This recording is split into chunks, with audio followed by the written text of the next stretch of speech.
یہ سٹوری ہے ایک ایسے انسان کی فإنه من كان يعبد محمدا فإن محمدا قد مات. جو صرف ایک شخصیت نہیں بلکہ ایک پوری انسانیت کے لیے مشعل راہ ہیں، وہ جنہیں ہم حضرت ابو بکر صدیق رضی اللہ عنہ کے نام سے جانتے ہیں، وہ ساتھی جنہوں نے رسول اللہ کے ساتھ قدم بہ قدم زندگی گزاری، وہ ساتھی جو ایمان میں سچے، قربانی میں سب سے آگے اور وفاداری میں بے مثال تھے۔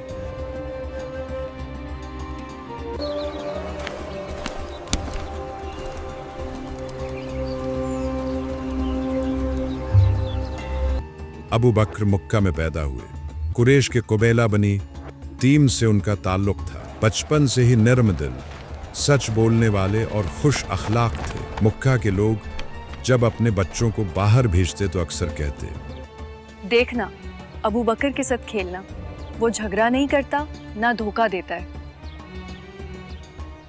بچپن ہی سے وہ اپنے قبیلے کے بڑے لوگوں میں مقبول ہو گئے تھے۔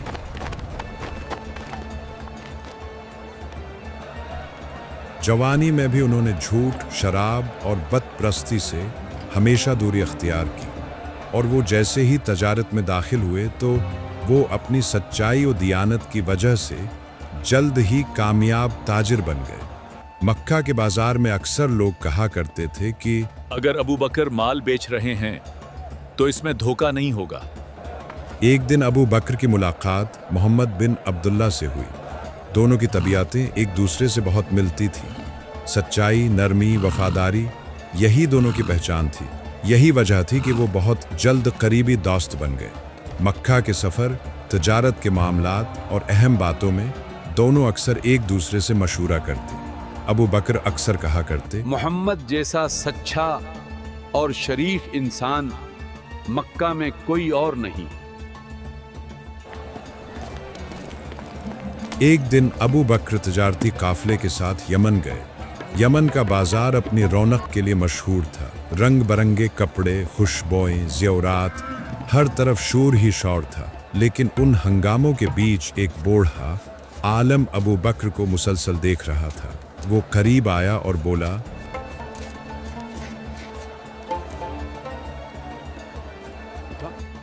کیا تم حرام کے رہنے والے ہو؟ ہاں، میں مکہ سے آیا ہوں۔ پھر تم قریشی ہو اور بانی تائم سے ہو؟ ابو بکر حیران ہوئے اور بولے، یہ تمہیں کیسے معلوم؟ بوڑھا مسکرایا اور بولا، ہماری کتابوں میں درج ہے، جلد ہی حرم میں ایک نبی ظاہر ہوں گے، اور ان کے سب سے قریبی ساتھیوں میں ایک تمہاری ہی صورت و سیرت والا ہوگا۔ ابو بکر یہ سن کر چونک گئے۔ بوڑھے نے مزید کہا، اگر تمہارے جسم پر ایک سیاہ نشان ہے تو یقیناً تم وہی ہو۔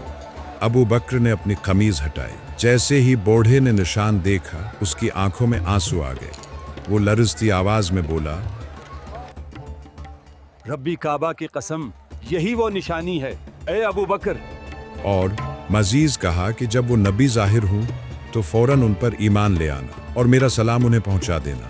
اس نے ایک قصیدہ لکھ کر ابو بکر کو دیا اور کہا، یہ میرے نبی کے لیے ہے، انہیں دینا۔ واپسی کے سفر میں ابو بکر بار بار سوچتے، کیا واقعی ہمارے درمیان کوئی نبی آنے والا ہے؟ اگر ایسا ہے تو کیا میں اس کے قریب ترین ساتھی بنوں گا؟ یہ خیال ان کے دل کو بے چین کر رہا تھا۔ قافلے والے خوشی سے باتیں کر رہے تھے، لیکن ابو بکر کا دل گہری سوچوں میں ڈوبا ہوا تھا۔ مکہ پہنچنے کے کچھ ہی دن بعد ابو بکر اپنے دوست محمد کے پاس گئے۔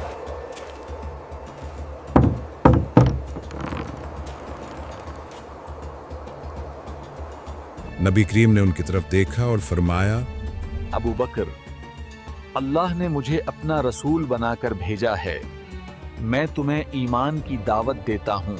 اور پھر ابو بکر کی آنکھوں میں حیرت دوڑ گئی۔ رسول اللہ نے فرمایا، وہ یمن کا بوڑھا جس سے تم ملے تھے، جبرائیل نے مجھے اس کی باتیں بتائی ہیں۔ ابو بکر کی آنکھوں سے آنسو بہنے لگے۔ وہ لرزتی آواز میں بولے، میں گواہی دیتا ہوں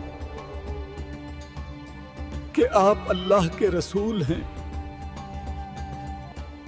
اس طرح حضرت ابوبکر صدیق رضی اللہ عنہ 810 عیسوی میں وہ عظیم شخصیت بنے جنہوں نے سب سے پہلے اسلام قبول کیا اور ایمان لانے والے پہلے مرد کہلائے۔